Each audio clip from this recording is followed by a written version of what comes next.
For over 60 years, the Rolling Stones have been this constant force in our culture.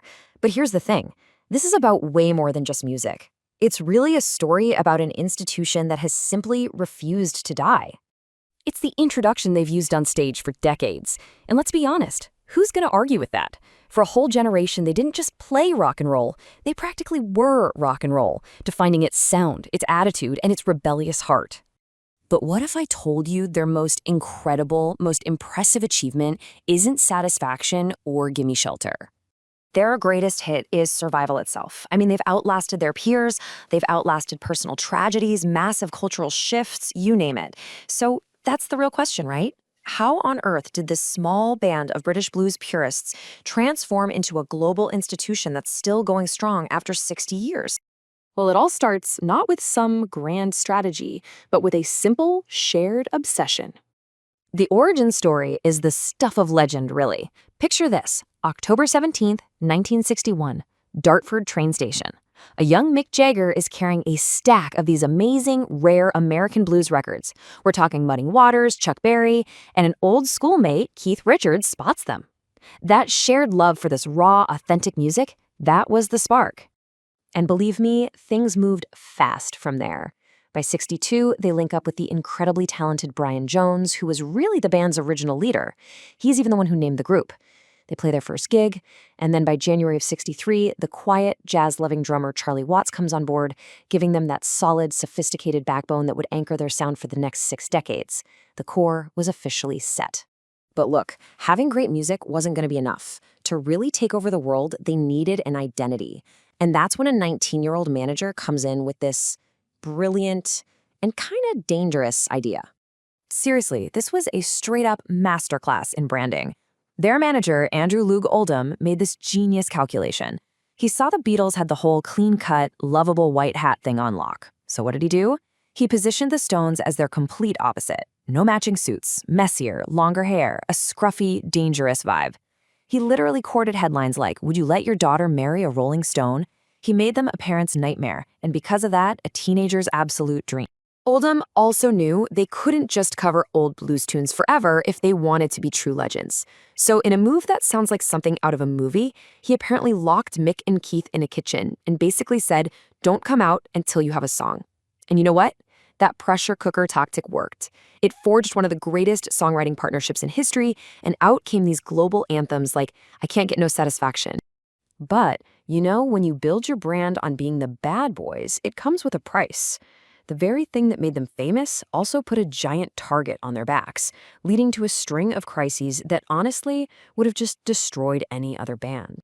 By 1967, the band was the face of the counterculture, and the British establishment, well, they were not fans.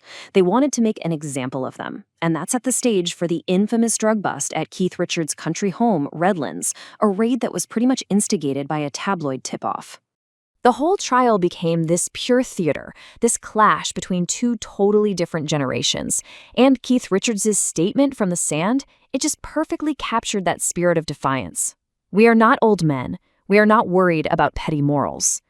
He wasn't just defending himself, he was defending a whole new way of looking at the world. The initial sentences they got were insane, super harsh, but then something totally unexpected happened. The editor of The Times, a really conservative newspaper, published an editorial with this headline, arguing the punishment was just a vindictive attack on youth culture. That one headline completely turned public opinion, and their sentences were overturned. They'd taken on the establishment and won. But the decade didn't end with a victory lap. It ended in total darkness. 1969 was just an awful year. Brian Jones, the guy who started the band, was let go because of his escalating drug problems, and then he died less than a month later. Then, in December, their free concert at Altamont, which was supposed to be like the Woodstock of the West, it just descended into violence and murder. It was a really brutal end to the whole 60s dream. They survived the 60s, but just barely. Now they faced a totally new enemy. They were going broke. And this is what forced them to make their most important change yet, from being musicians to becoming, well, a global corporation. The problem was simple: money. Back in the early 70s, the top tax rate in the UK was, wait for it, 98%. 98. It meant that even though they were one of the biggest bands in the world, they were almost bankrupt. Their only option was to become tax exiles. They fled to the south of France, and it was in this chaotic, drug-fueled basement that they recorded what a lot of people think is their masterpiece, Exile on Main Street. This is where their money guy, Prince Rupert Lowenstein, basically invents the modern music business as we know it. He laid out this revolutionary plan. Step 1, trademark that iconic tongue and lips logo, creating a merchandising empire. Step 2, take complete control of touring, tickets, t-shirts, sponsorships, everything, to maximize every single penny. And step 3, the most important one, stop thinking like a band and start acting like a global brand. This is now the standard playbook for every major artist out there. All right, so they've got the money sorted. Now comes the hardest part. How do you actually stay on top for decades? After a pretty rough patch in the 80s where they were basically fighting all the time, they get back together for the Steel Wheels Tour in 1989. And this wasn't just some comeback tour. It completely changed the game. A promoter named Michael Cole created this whole new model, giving the band a massive guaranteed payout and creating these huge theatrical stadium shows. That became the blueprint for every giant stadium tour that followed.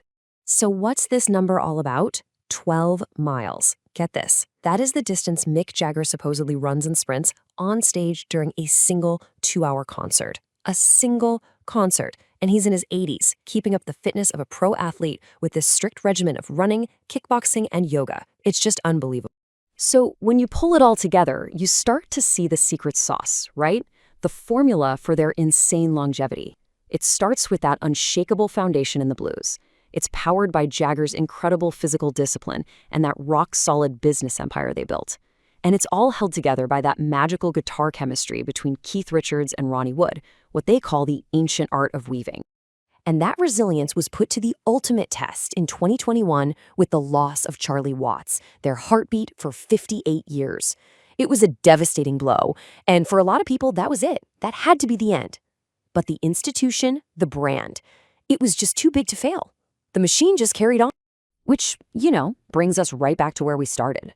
After all this time, after everything they've been through, what are they? Are they a group of musicians who just love the blues? A masterful global brand? Or is their entire 60-year career just one long, incredible lesson in how to survive? Well, just about everything.